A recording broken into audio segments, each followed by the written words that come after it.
Warriors in Boston tips off at 6 p.m. here Pacific time, 9 p.m. over there in Boston on the eastern side.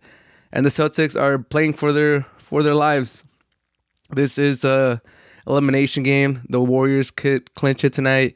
Game 6, you got to look out for Game 6 Klay. You got to look out for Curry having a bounce back game. We'll see if Draymond does anything. He started a pretty good in the first quarter last game, and then he kind of teetered off. But I do think this is it. I said before the series that I had Warriors in 6. Celtics had some opportunities where I was like, damn, they might take this, namely in Game 4 and Game 5.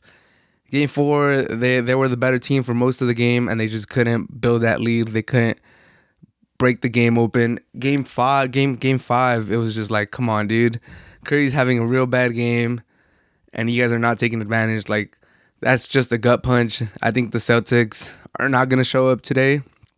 They'll make it interesting. I don't think it'll be a blow up, but Tatum, I think he's going to continue to struggle. It sounds crazy that a first team All NBA player is not going to have one good game in the whole series in the finals, but that's just how it's been for Tatum, and I expected it in Game 5 to have a bounce back game after he didn't play that good.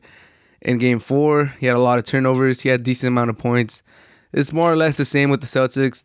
Their players don't play terrible. Brown and Tatum, they play all right, but they don't show up in the critical moments. Namely Tatum and Brown. Smart, he's up and down. Horford, he'll give you some points, but he hasn't been playing that well as of late.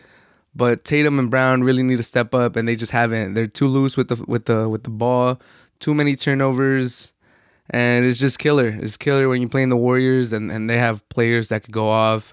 Poole had a good game last week, or last game. I'm sorry. Wiggins had probably the best game of his career. Had incredible defense too. The development of Wiggins has just been incredible. Like, props to the Warriors. That trade that got them Kuminga and Wiggins for D'Angelo Russell looks like highway robbery now.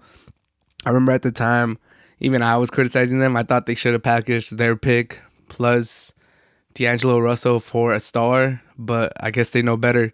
They knew that they needed a versatile athletic wing, and that's what they got from Wiggins. And yeah, he's getting overpaid. He didn't deserve that max contract, but as the number 2.5 at the Warriors, I think that's the perfect role for him, and he's shining in it.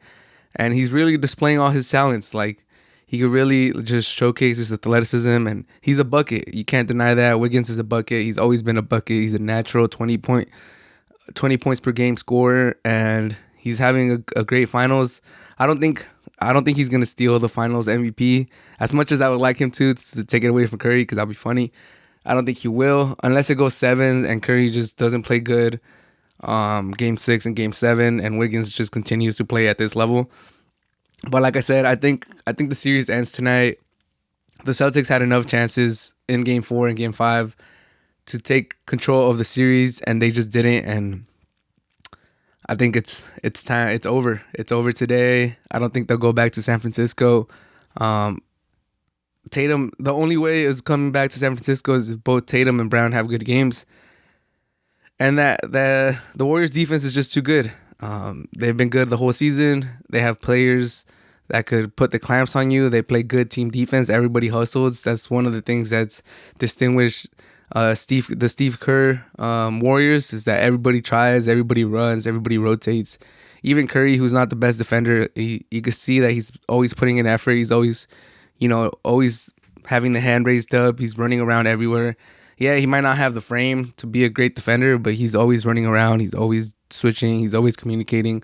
That's one of the things that I could appreciate about the Warriors. Their team defense is really good, and they still have the anchor in Draymond Green.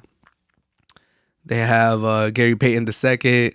They have Wiggins, who's been amazing defending Tatum. So I don't know. I don't see the Celtics bouncing back. They started off like super cold in Game 5, and then they heated up and they couldn't miss a 3, and then they cooled off again. And I think they're just too up and down. They need to have a consistent game, and they're just too up and down, and they're not good in the clutch. And in the fourth quarter, Tatum and Brown disappear. Or Brown, he's been a good fourth quarter in the playoffs, but they kind of disappeared in this final, especially in the last few games. So I lost faith in the Celtics, and like I said, I think the Warriors close it out today.